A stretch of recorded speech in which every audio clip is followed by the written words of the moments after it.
In the deep southern Caribbean, anchored in the warm currents, just off the coast of a continent, lies an island born not of gentle rain, but of volcanic fire.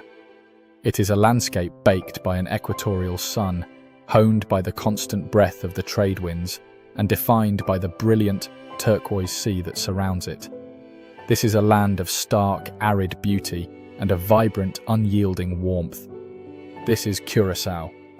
From the vantage point of a passing trade ship, it appears as a sliver of pastel colour.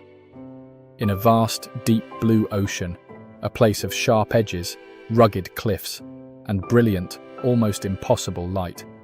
The quality of the air here is different. A dry, salty clarity that seems to magnify the sun, making the colours of the city impossibly bright against the dry ochre land. But to look closer is to discover a modern, intricate society, one that has not merely endured, but flourished, painting its existence onto the very fabric of this sun-drenched environment. This is a story not of isolation, but of a deep and enduring fusion of continents, of cultures, and most importantly, of the people who call this place home. This is the story of daily life in Curaçao. The rhythm of daily life in Curaçao is gentle, unhurried, and deeply connected to the pulse of its community. The day often begins not with a jarring rush, but with a slow, deliberate awakening. In the residential neighbourhoods that spread out from the capital, the morning routine is a familiar ritual. The first sounds are not of traffic, but of nature and neighbourhood life. Anjiti anjit, anjiti anjet, the crowing of a rooster, the chatter of birds, the soft clink of a neighbour's coffee cup. The first stop for many is the local panaderia, or bakery. These small shops are the nerve centres of the community. Here, the air is thick with the scent of fresh bread, especially pancera, a dense, crusty loaf, and sweet, cheese-filled pastries called pasteci di queso. But the transaction is about far more than food. It is a social anchor. Greetings are exchanged in the melodic cadence of papiamento. Contabai, how is it going? Is not a rhetorical question, but a genuine invitation to connect. It is here that the bonds of the community are quietly reaffirmed over the counter, a daily ritual of recognition and belonging. Life is lived in close proximity, in a culture where neighbours are an extension of the family. Doors and windows are often left open to catch the constant, cooling trade winds, and the line between the private space of the home and the public space of the street is fluid. The front porch, or balcony, is a vital social space, an open-air living room where neighbours chat in the cool of the evening. There is a powerful sense of collective watchfulness, an unspoken understanding that the children playing in the street are the responsibility of the entire block. This atmosphere is infused with a relaxed spirit. Things will get done, but not necessarily with the frantic urgency of the outside world. This is not a sign of inefficiency, but a different philosophy of time, one that prioritizes human connection over rigid schedules. Even in the bustling capital of Willemstad, with its offices and commercial centres in Punda and Otrabanda, life retains this neighbourhood heartbeat, a pace that is distinctly Caribbean. The family unit is the undisputed cornerstone of Curaçaoan society. It is a powerful, multi-generational structure that serves as the primary source of identity, support, and social life.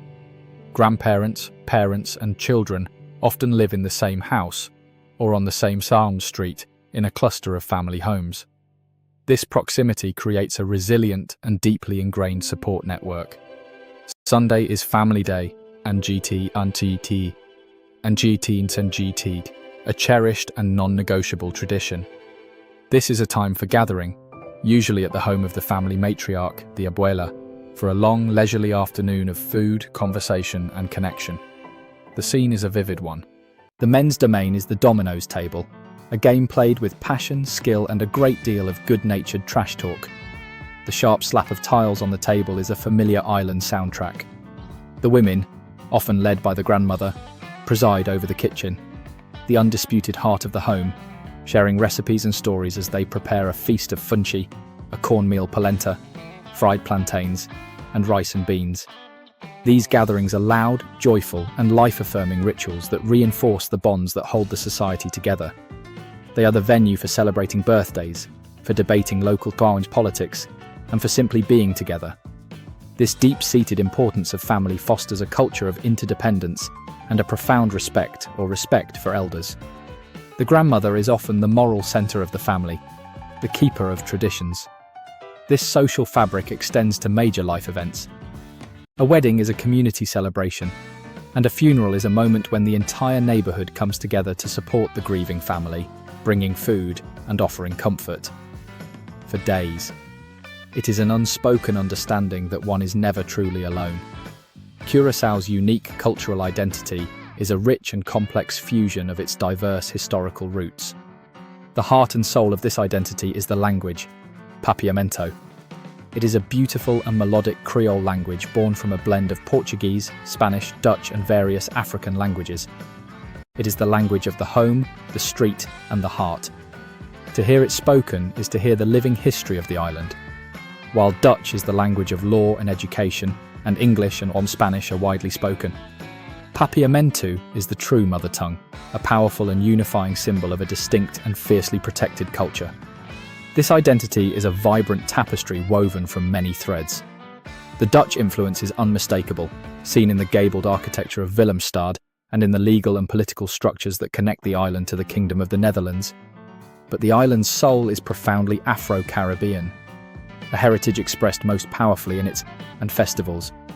The annual carnival is the island's largest cultural event, a spectacular explosion of colour and dance with intricate costumes and the infectious rhythm of tumba. But deeper, more traditional forms like tambu with its raw, powerful call and response between drummer and singer are a direct and visceral link to the island's African past, a form of expression and social commentary passed down through generations. Another crucial thread is the island's Sephardic Jewish heritage. Fleeing the Inquisition, Jewish families arrived in the 17th century and were instrumental in developing the island into a major centre of trade. Their legacy is embodied in the magnificent Mikveh Israel Emanuel Synagogue, the oldest continuously used synagogue in the Americas with its iconic sand-covered floor, a reminder of a time when ancestors had to muffle the sounds of their worship. This history has endowed the island with a cosmopolitan and tolerant character. There is an immense pride in being a Yui Corsu, a child of Curacao. It is an identity defined not by any single heritage, but by the unique blend of them all. The economy of Curaçao has long been shaped by its strategic location and its magnificent deep water harbour, St. Anna Bay. For much of the 20th century, the island's fortunes were linked to the massive Isla oil refinery, a dominant feature on the skyline. The refinery provided generations of islanders with stable jobs and created a prosperous middle class, shaping the social fabric of a large part of the island. Today, with the refinery's future uncertain, the island is in a profound state of economic transition, navigating a more complex landscape while grappling with the environmental legacy of its industrial past.